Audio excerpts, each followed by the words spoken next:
안녕하십니까. 무명의 그리스도인입니다.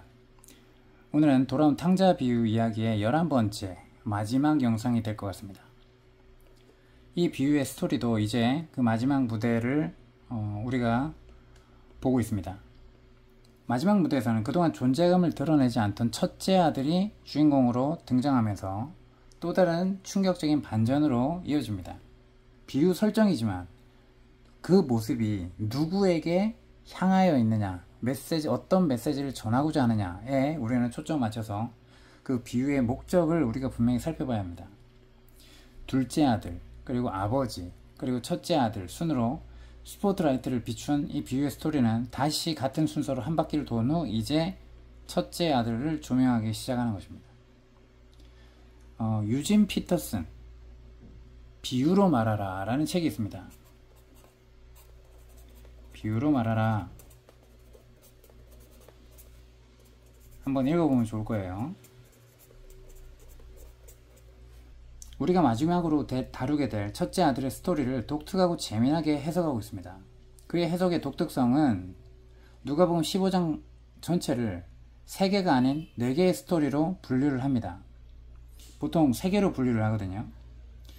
15장은 잃은 양의 비유, 그리고 잃은 동전의 비유, 잃은 아들의 비유, 이 3가지 스토리로 분류하는 것이 일반적이잖아요. 우리도 그렇게 알고 있어요. 그죠? 하지만 유진 피터스는 누가복음 15장을 잃은 양에 대한 비유, 두 번째 잃은 동전을 찾는 비유, 그리고 세 번째 잃어버린 아들이 다시 돌아오는 그런 잃은 아들에 대한 비유, 이렇게 나눕니다. 그리고 이 세 비유는 양, 동전, 아들로서 다루는 소재만 다를 뿐 동일한 주제를 갖는, 그죠? 동일한 주제를 설명하는 거예요. 하나의 스토리로 이해합니다. 하나로, 이거를 하나로. 자, 이와는 별도로 현저히 구별되는 4번째 스토리가 있는데 그것이 우리가 지금 다루게 될 첫째 아들의 스토리라는 것입니다. 자, 이 세 개의 스토리는 비슷한 구조와 결말을 갖고 있어요. 뭐가 다를까요? 뭔가를 잃어버려.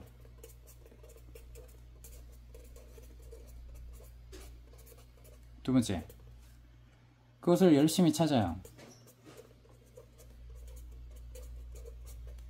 세 번째, 마침내 그것을 찾아요. 그죠? 그리고 네 번째, 공동체가 함께 기뻐하고 즐거워한다. 이런 동일한 맥락으로 전개가 됩니다.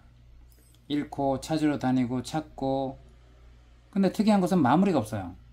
함께 축하하고 즐거워하는, 어떻게 보면 누가복음 15장 전체에서 가장 중요한 핵심 포인트가 쏙 빠져 있습니다. 근데 유진 피터스는 첫째 아들 스토리는 예수님이 앞선 3개의 스토리를 통해서 가르치시고자 한 핵심적인 메시지를 구현해낼 비장의 카드였던 것입니다. 자, 그래서 이 글을 읽으면서 이 탁월한 해석에 무릎을 치면서 동의하게 됐습니다. 제가 이미 몇 차례 언급을 했듯이 누가복음 15장의 그 스토리들은 죄인들과 함께 식사를 하시는, 어떻게 시작된 거예요? 이 비유들이 죄인과 함께 예수님이 식사를 하고 있었어요. 그죠? 근데 이 예수님을 향해 어떤 비난이 쏟아져요? 누가? 바리새인과 서기관들이 이 예수님에 대해서 불평을 늘어놓는 것을 계기로 시작된 비유입니다. 이거 결코 잊지 마세요. 그렇다면 불평하는 이 바리새인과 서기관들한테 확실한 카운터 펀치를 한 방 날리고 그들한테 명확한 교훈과 메시지를 예수님이 이들한테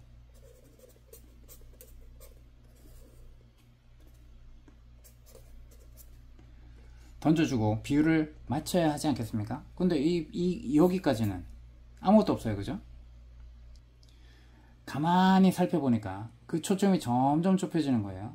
100개 중에 1개로, 10개 중에 하나로, 그리고 다시 둘 중에 하나로, 그리고 마지막에는 덩그러니 하나만 남습니다.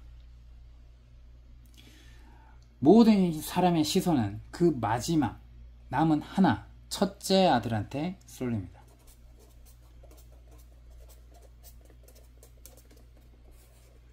자, 과연 어떻게 됐을까요? 잘못을 뉘우치고 못 이기는 척하고 잔치에 기어 들어왔을까요? 아니면 여전히 어두운 바깥에서 분을 아버지의 기쁨에 동참하지 않고 거부하고 분을 삼키지 못해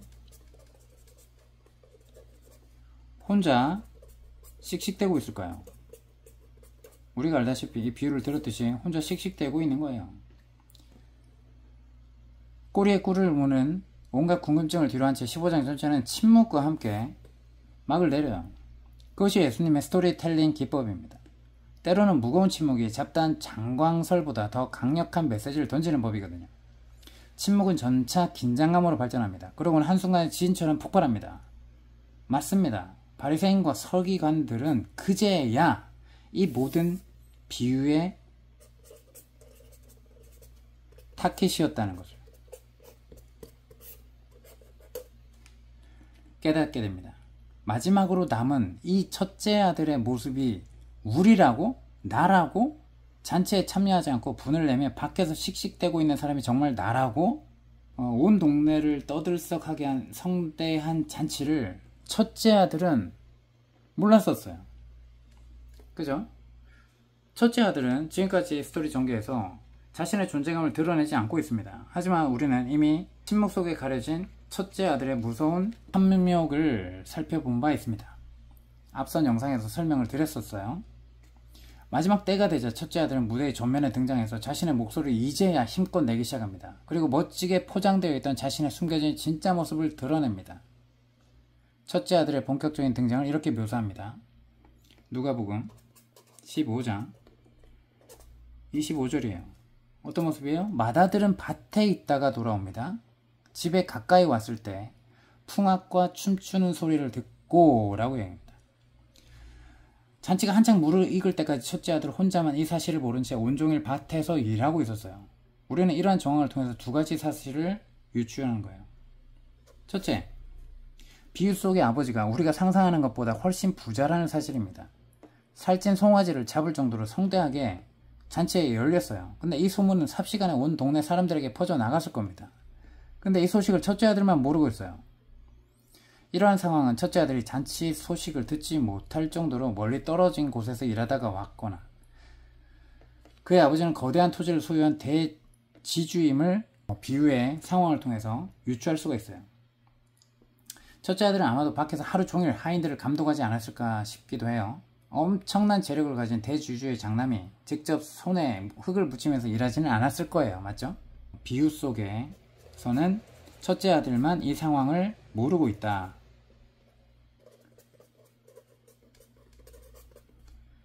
두 번째, 이것은 엄청난 대지주의 아들이었다는 것. 자, 그리고 온 동네 사람들이 다 아는 잔치 소식을 첫째 아들만 혼자만 모르고 있는 현재 상황은 대단히 충격적인 것이죠.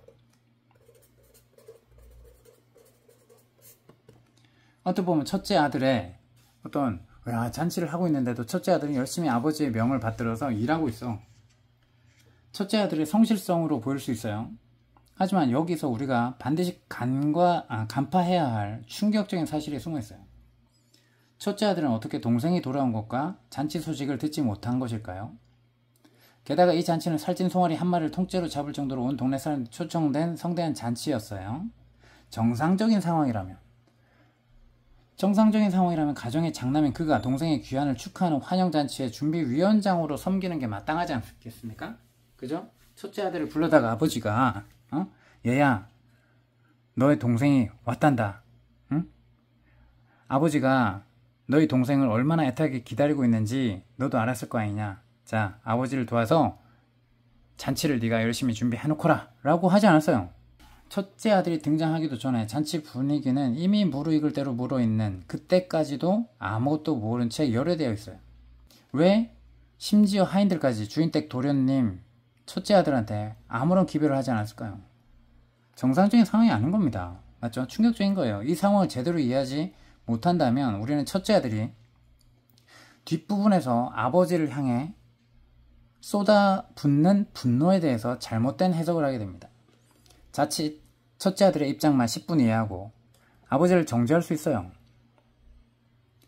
근데 이러한 이해는 누가복음 15장 전체를 통해 예수님이 전하시고자 한 핵심과 메시지에서 한참 벗어난 잘못된 해석이 되어버린다는 거죠.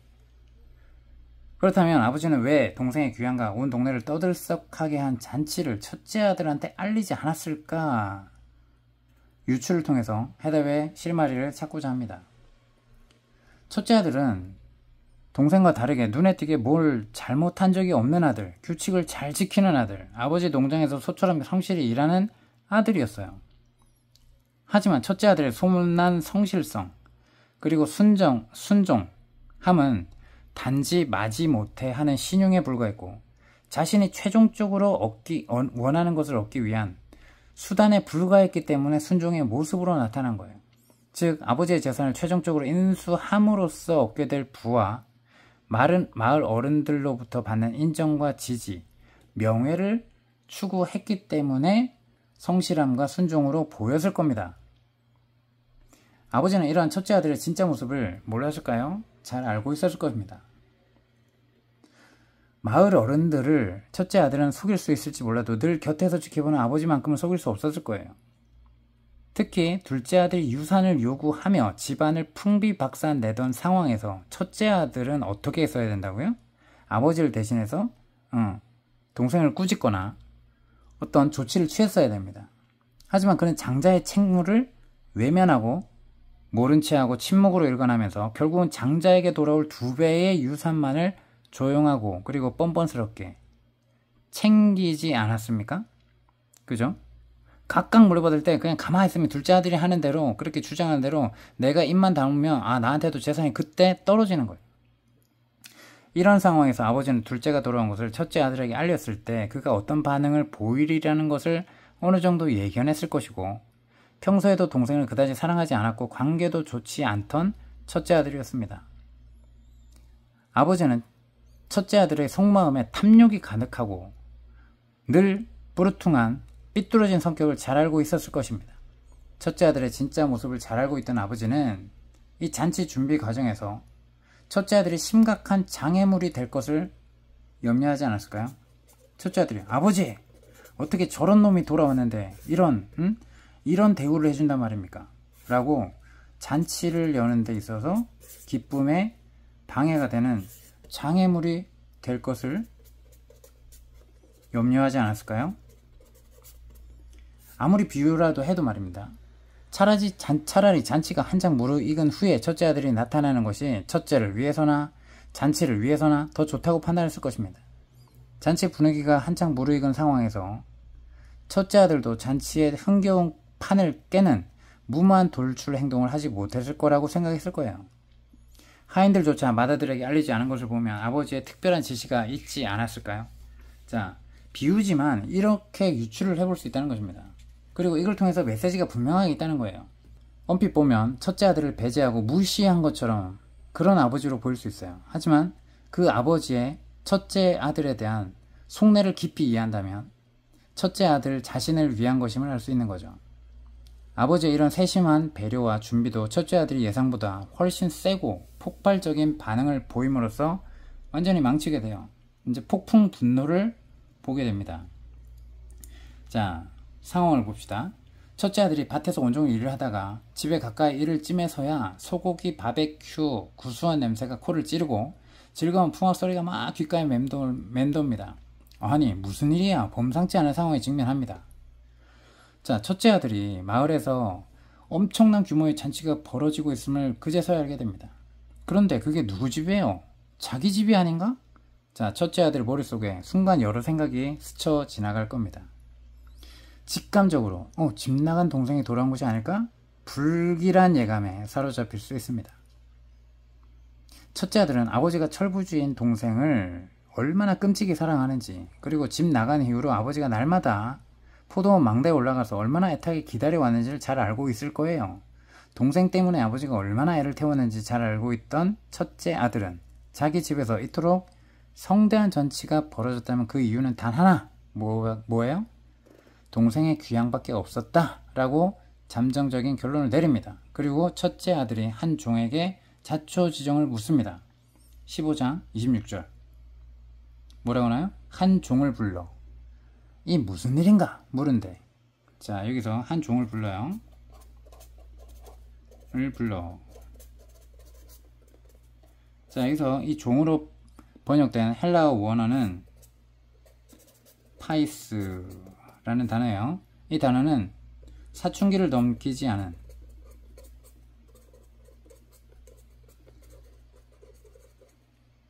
소년, 노예를 가리키는 말이에요.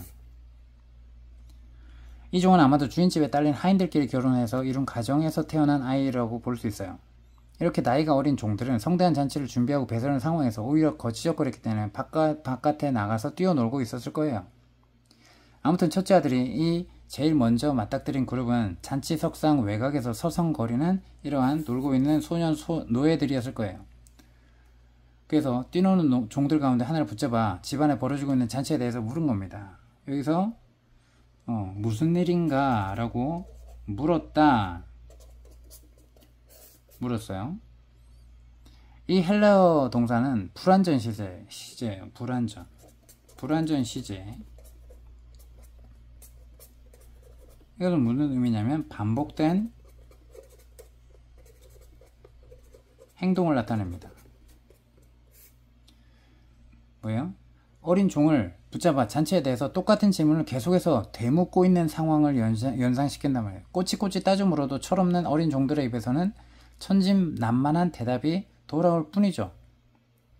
대답하되 당신의 동생이 돌아왔음에 당신의 아버지가 건강한 그를 다시 맞아들이게 됨으로 인하여 살찐 송아지를 잡았나이다 라는 답변만 계속해서 들을 수밖에 없는 상황이라는 것입니다. 계속해서 물었다는 거예요. 그게 사실이냐? 근데 상황 파악을 못한 어린 종은 첫째 아들의 그런 마음도 모른 채 둘째 도련님의 귀향을 함께 기뻐한 줄로 생각하고 얘기했겠죠. 아우, 둘째 아드님이 건강하게 돌아오셨어요. 그죠? 부연 설명까지 하고 있네. 이 종의 대답을 듣고 첫째 아들은 최소한 동생의 무사귀향에 대해서 아휴, 그래, 걔도 잘 살아남았구나 라는 안도감이라도 표현하는 것이 마땅했겠죠. 아니면 망나니처럼 집을 나간 동생이 얼마나 철이 들어 돌아왔는지 궁금해하기라도 해야 되는데, 하지만 이 동생의 귀향 소식을 들었을 때 첫째 아들이 보인 반응은, 이 소식을 듣고 첫째 아들의 행동은 뭐였다고요? 분노였어요. 분노. 단순한 분노가 아니에요. 오랫동안 마음속에서 삭혀오던 것을 한꺼번에 터뜨리는 매우 비이성적이고 비정상적으로 폭발하는 분노예요. 폭풍 분노라는 말이죠. 집안에 들어가는 것도 고부합니다. 아버지가 집 밖으로 나오게 됩니다. 첫째 아들을 다독이고 타이를 때까지 집 밖에서 버티고 있는 거예요. 첫째 아들의 반응은 아버지가 예상한 것보다, 그죠? 방해물이 됐다는 게 확실한 거예요. 훨씬 더 심각했던 것입니다. 아버지는 첫째 아들이 둘째의 귀향을 그다지 탐탁지 않게 여기리라고 예상을 해서 한창 무르익어가는 잔치 분위기에 찬물을 끼얹는 돌출 행동을 하리로기까지는 생각하지 않았을 거예요. 누가복음 15장 28절 중요합니다. 그가 노하여라고 나옵니다. 노하여 들어가고자 하지 아니하거늘 아버지가 나와서 권합니다. 자, 무엇이 그토록 첫째 아들을 화나게 했을까요? 첫째 아들의 입장을 어느 정도 두둔하던 사람도 첫째 아들이 보인 분노는 도가 지나치다는 것에 동의할 것입니다. 첫째 아들이 이토록 분노하고 있는 진짜 이유는 뭐냐는 거예요. 진짜 이유. 우리는 어르고 달래고 타이르는 아버지를 향해서 거침없이 쏟아붓는 아들의 항변을 통해서 그 이유를 파악할 수 있습니다. 우리가 지금까지 보았던 것 첫째 아들의 모습은 거의 겉으로 보이기에는 바른 생활 사나이로 보였어요. 첫째 아들의 내면을 사로잡고 있는 문제가 무엇이었는지 이제 진단할 수 있다는 것입니다. 이어서 뭐 얘기해요? 누가복음 15장 29절에 30절. 그가 노하여 들어가고자 하지 아니하거늘 아버지가 나와서 권한대 아버지께 대답하여 이르되 내가 여러 해 아버지를 섬겨 명을 어김이 없거늘 내게는 염소 새끼라도 주어 나와 내 벗으로 즐기게 하신 일이 없더니 아버지의 살림을 창녀들과 함께 삼켜버린 이 아들이 돌아오매 이를 위하여 살찐 송아지를 잡으셨나이다 라고 얘기를 해요. 이 말은 비유 스토리에서 첫째 아들의 입에서 나온 처음이자 마지막 대사예요. 그죠? 마지막 대사예요. 아버지께 대답하여 이르되 첫째 아들은 마치 활화산이 마그마를 품어내듯 폭풍 분노를 보이고 있는 거예요. 이성을 잃고 분노 중에 마구 뱉어낸 그의 말 속에는 이제 첫째 아들의 진짜 성격, 진면목을 보여주는 단서들이 드러납니다.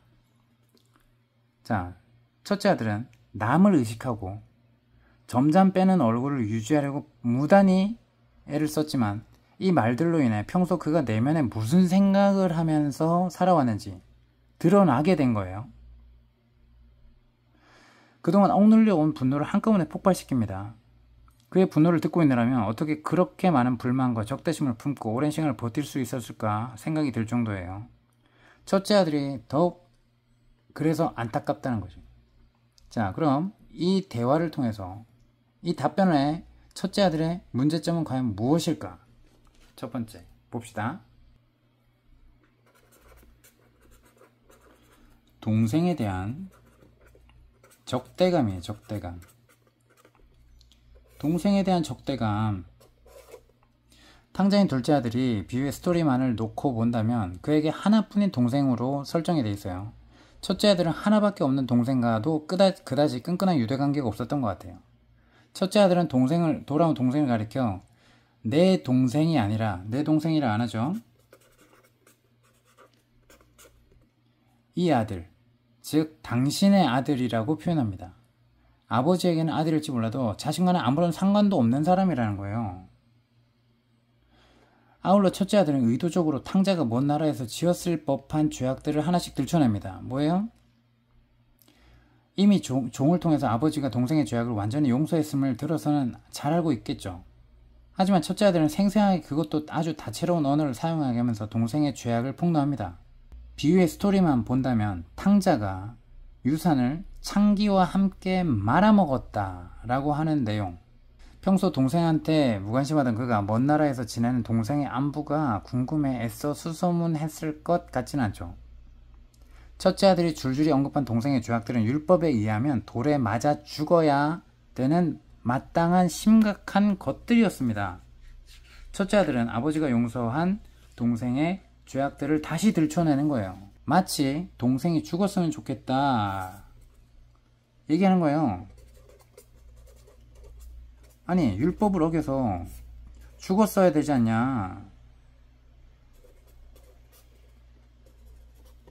자, 동생에 대한 적대감이에요. 잘 보세요.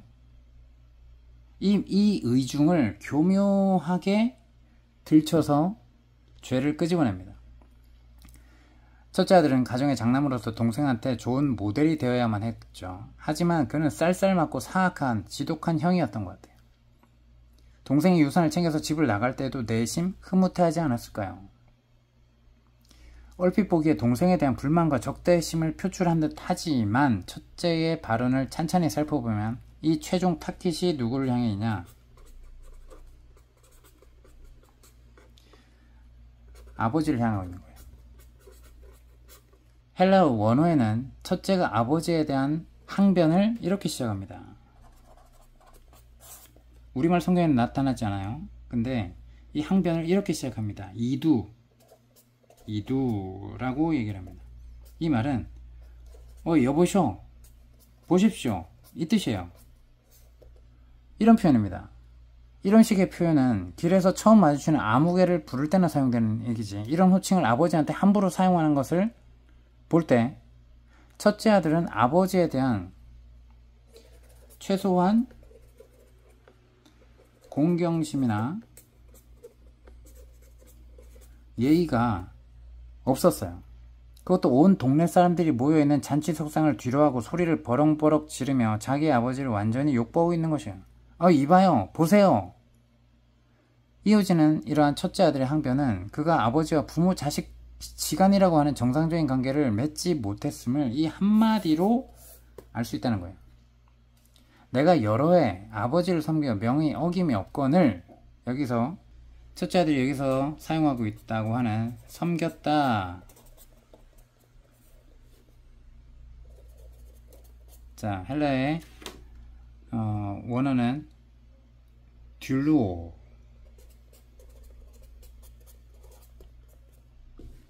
로 되어 있어요. 이것은 종을 의미하는 둘로스에서 파생된 동사입니다. 한마디로 첫째 아들은 아들이 아니라 종으로서 자신의 아버지를 섬겨온 것입니다. 자원하는 마음과 기쁨이 아닌 강박관념을 갖고 아버지 집에서 비참한 종살이를 해왔다고 생각하는 겁니다.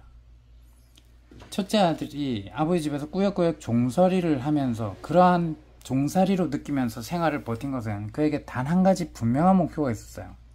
그것은 바로 아버지가 죽으면 자신에게 고스란히 들어오게 될 유산이었다는 것입니다. 첫째 아들이 동생과 달랐던 것은 단지 유산을 받아내는 방식뿐이었다는 것입니다. 첫째 아들도 동생만큼 아버지의 유산이 탐났지만 그에게는 동생에게 있는 무모함과 담대함, 그리고 집을 뛰쳐나갈 만큼의 두둑한 배짱이 없었어요. 첫째 아들은 동생이 깔아준 밥상에 기대서 조용히 자신에게 돌아올 2배의 유산을 그냥 챙긴 겁니다.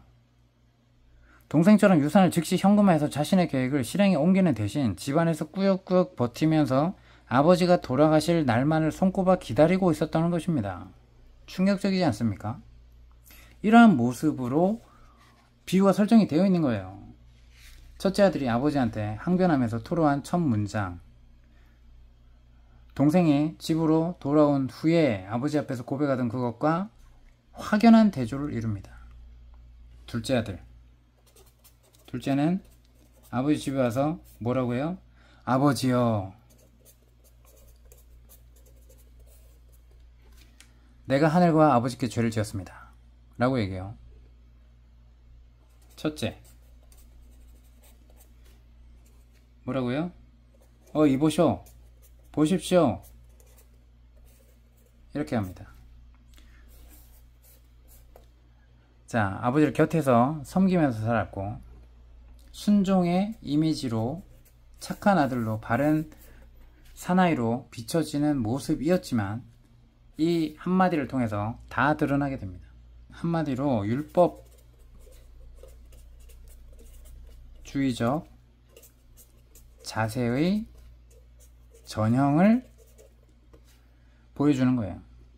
이 율법적인 사람의 특징이 뭘까요? 기쁨이 없어요. 종과 같은 강박관념에 사로잡혀 있는 거예요. 이런 사람들한테 나타나는 몇 가지 심리 현상이 있는데, 첫째, 철저한 자기기만과 착각이라는 중병을 앓고 있어요. 아버지 명을 한 번도 어긴 적이 없다고 말하는 첫째 아들의 항변은 영생을 얻기 위해 예수님께 찾아온 부자 청년의 대답을 연상시키지 않습니까? 그 청년이 이릅니다. 마가복음 19장에 이 모든 것을 내가 지켜 싸운데 아직도 무엇이 부족하나이까? 라고 얘기합니다. 율법을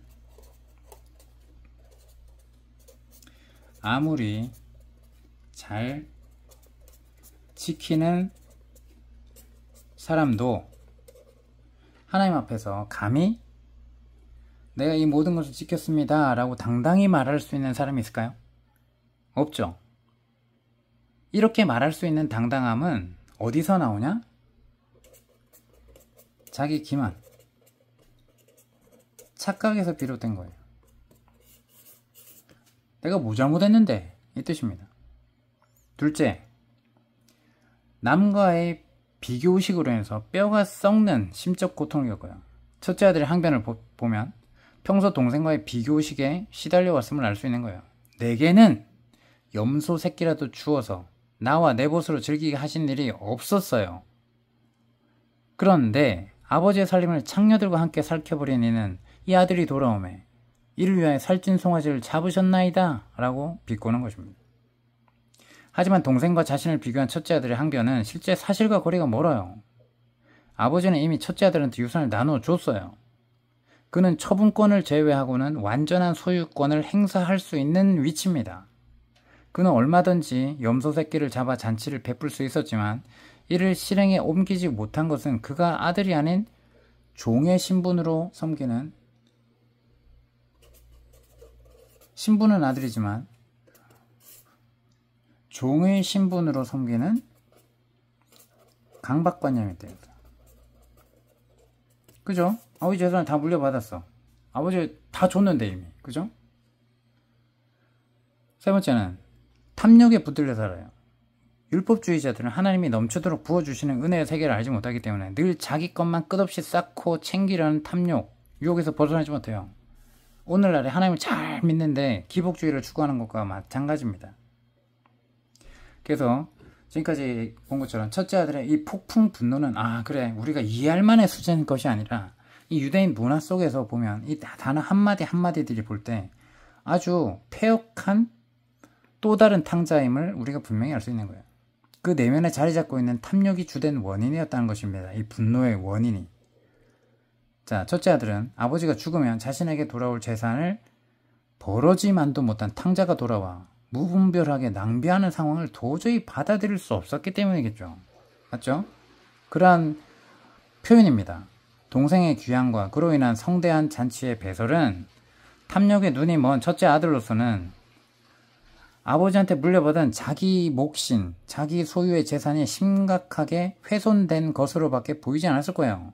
자, 네 번째로는 자기가 만든 좁은 세계 안에 갇혀서 살아갑니다. 탕자인 동생이 유산을 당장 현금화해서 자신의 계획을 실행에 옮겼듯이 첫째 아들도 지금 당장은 실천에 옮기지 못하지만 아버지가 돌아가시면 이것저것 해보고 싶은 이 계획과 욕심들이 있었을 겁니다. 첫째 아들의 계획은 아버지를 향한 항변 중에 불쑥 튀어나옵니다. 그것은 염소 새끼를 잡아 자신의 친구들과 함께 잔치를 배설하는 것이었어요. 근데 아쉽게도 첫째 아들이 계획한 잔치에는 자기와 뜻이 맞는 몇몇 친구들만 있을 뿐 자기 동생도 심지어 아버지도 들어갈 자리가 없었어요. 첫째 아들은 몸은 아버지 집에서 살고 있지만 그의 머릿속은 전혀 아버지와는 딴 세상에서 살고 있었던 겁니다. 지금 봤듯이 극도의 위선적인 삶을 살아오는 거예요. 위선적인 삶이었다는 것이 드러납니다. 이 한꺼번에 터진 첫째 아들의 억눌린 분노는 아버지로서도 무척이나 감당하기 힘들었을 겁니다. 이게 실제라면, 그죠? 게다가 첫째 아들은 온 동네 사람들이 모인 잔치 속상을 뒤로 한 채 아버지한테 공개적으로 면박하며 모욕을 주고 있는 모습이에요. 아버지는 얼마든지 자신의 가부장적 권위를 사용할 수 있었지만 둘째 아들한테 그랬던 것처럼 첫째 아들을 타이르고 있어요. 15장 31절 뭐라고 나와 있어요? 아버지가 이르되 예, 너는 항상 나와 함께 있으니 내 것이 다 내 것이로다 라고 얘기하죠. 아버지에 대한 호칭도 없이 아버지 너무한 거 아니에요? 라고 한 게 아니라 보세요, 어이 이보쇼 라는 말로 항변을 시작한 아들이. 근데 하지만 아버지는 얘야 라고 따뜻한 호칭을 사용하며 다독입니다. 비유에서 아들, 휘오스란 단어는 8번이나 사용되고 있는데요. 아버지가 흥분한 첫째 아들을 향해 부르는 얘야 라는 표현이 있어요.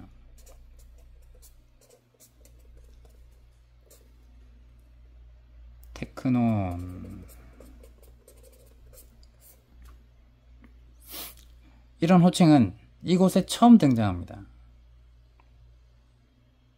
얘야 라는 호칭, My dear child, 이런 호칭은 친밀감과 애정을 담고 있다는 표현입니다. 첫째 아들로 인한 아버지의 고뇌와 슬픔과 연민, 어린 사랑과 자비가 물씬 배어있는 호칭이라는 거예요. 얘야, 이 말에 담긴 의미입니다. 첫째 아들은 분명 아버지를 거스르는 방식에서 둘째 아들과는 다른 새로운 유형에 반항하여라는 거예요. 아버지 입장에서라면 탕자 스타일, 차라리 둘째 아들이 위선자 스타일인 첫째 아들보다 훨씬 참고 품어주기가 쉬웠을 거예요. 자신을 종으로 여긴 첫째 아들을 향해 아버지는 자상한 말투로 얘야 라고 부르고 있습니다. 이보셔! 어이! 라고 아버지한테 할 때, 만약에 유대인 사회에서 아버지의 위치가 어떤지 아는 유대인 문화 속에서 만약에 실제 이 표현이 실생활에서 표현됐다고 하면 아버지는 노발대발해. 뭐? 너 방금 아버지를 뭐라 그랬어? 라고 했을 거예요. 근데 하지만 아버지는 자상한 말투로 얘야 라고 부르고 있는 거예요.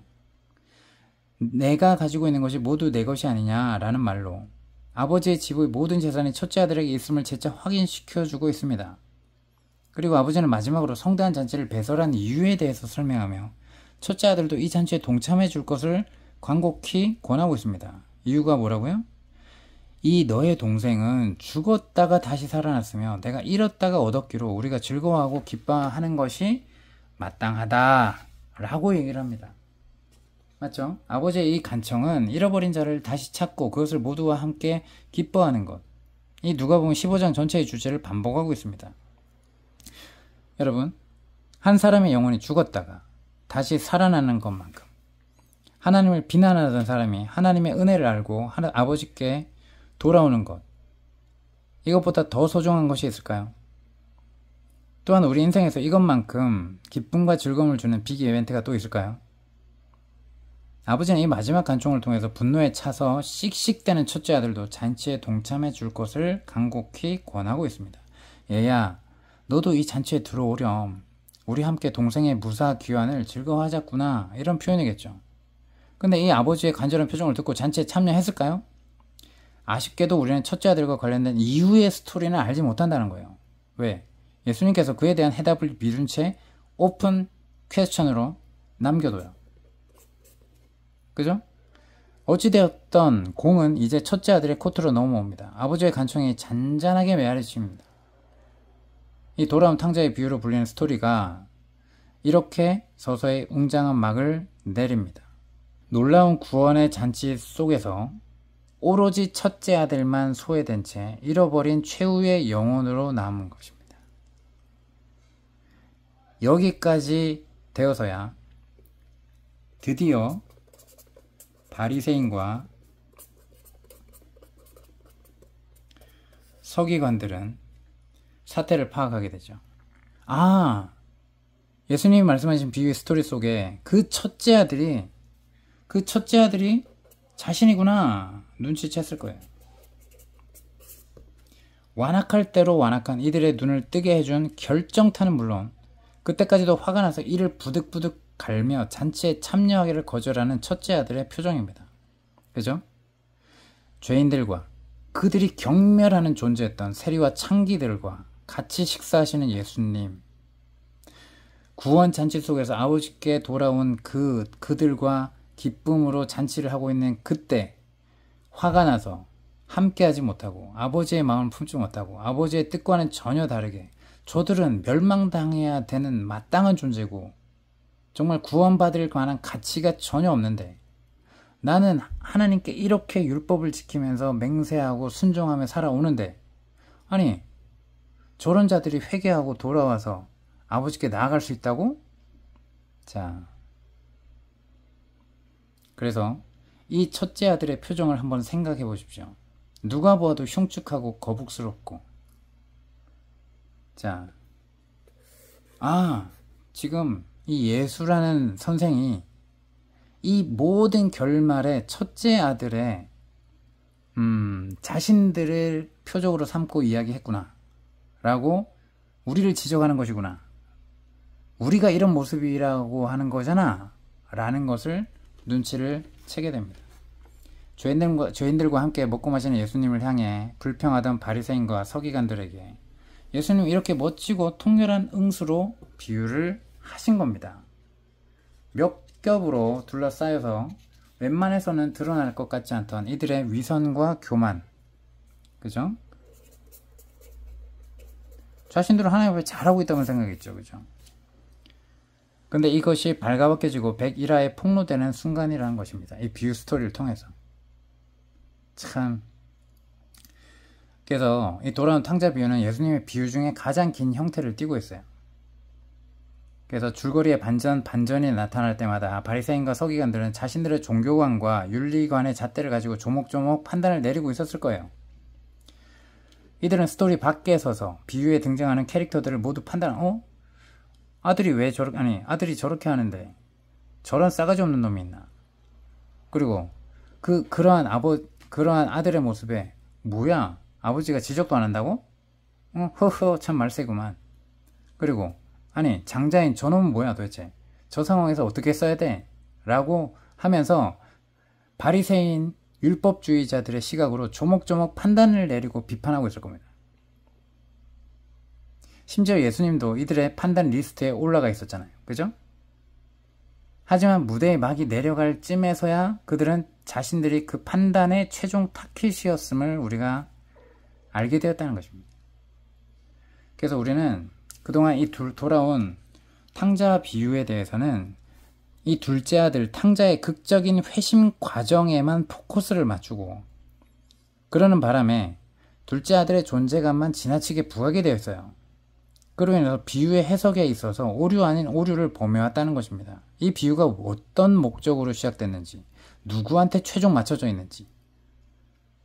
둘째 아들에게만 초점을 맞추는 시각은 분명 예수님이 이 비유를 통해 전달하시고자 하는 교훈과 메시지에서 그것만 나타내지 않았다는 거예요. 우리가 이 비유를 통해서 하나님의 마음을 알 수 있고 하나님이란 존재를 우리가 더 구체적으로 알 수 있었습니다. 첫째 아들 그리고 둘째 아들 이 세상에 존재하는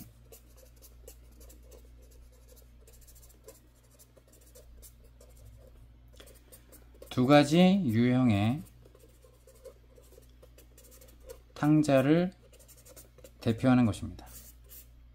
두 가지 유형이에요. 첫째 아들도 탕자예요.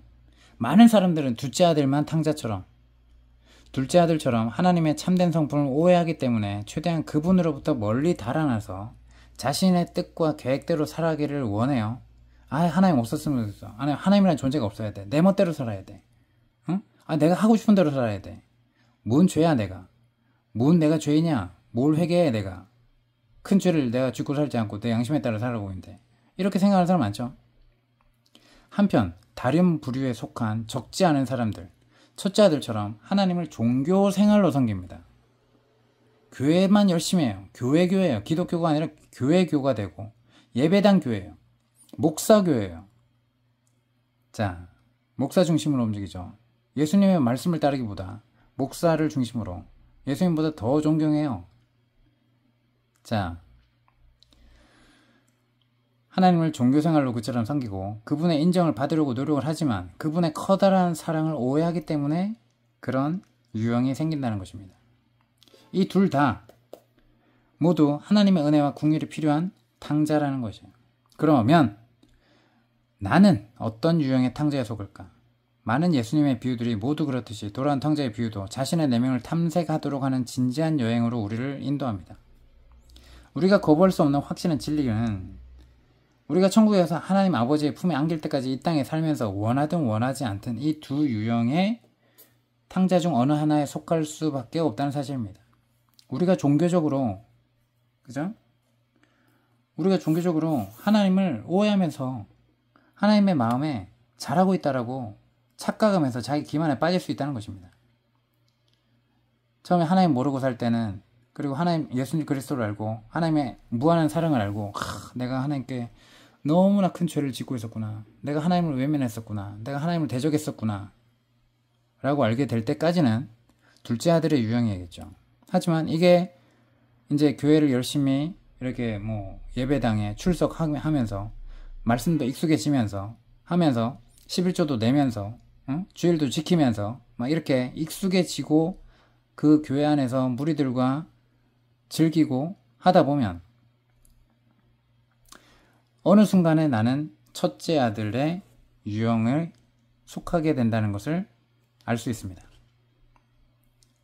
하나의 진리를 더 추구한다면 두 유형의 탕자 가운데 첫째 아들 유형의 탕자가 훨씬 하나님 아버지께로 돌이키기가 힘들다는 것입니다. 현대 교회 안에 어떤 사람들이 더 많을까요? 첫째 유형의 탕자들이 많다는 사실은 참으로 안타까운 일입니다. 새로운 거듭난이 필요하지 않을까요? 아마도 돌아온 탕자의 비유를 통해 예수님이 현대에서 오늘날 성경 독자들에게 호소하는 메시지로 우리들에게 부딪혀야 될 것입니다. 자, 그래서 우리가 진짜 이 오랜 시간 동안 이 영상을 만들었고요. 또 이것을 만들기 위해서 준비했는데 오늘 돌아온 탕자 이야기 마지막을 이렇게 마치겠습니다. 그동안 이 돌아온 탕자 비유 이야기 11편까지 이어서 보셔야 전체적인 그림과 설명을 이해할 수 있을 것입니다.